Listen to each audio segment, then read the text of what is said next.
Anthony Morley, seen here on a TV game show, a trained chef, the first ever winner of Mr. Gay UK, and now a convicted murderer. It was in April this year that Morley invited 33-year-old Damien Oldfield back to his home in Leeds. He cooked him a meal, they watched a film together and went separately to bed. Morley, a man confused by his own sexuality, says he woke up to find Mr. Oldfield carrying out a sex act on him. He then went to the kitchen, had a drink, collected 2 knives and returned to the bedroom.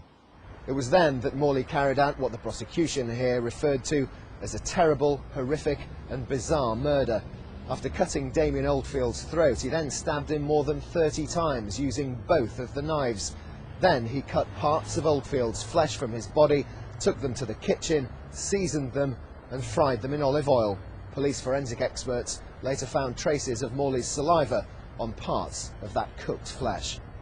After the attack, Morley put on a bathrobe, walked to a nearby takeaway and told the staff inside that he'd killed a man.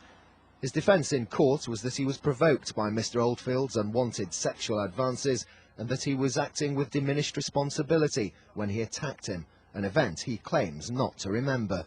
The jury didn't believe this part of the story and found him guilty of murder to cheers from the public gallery.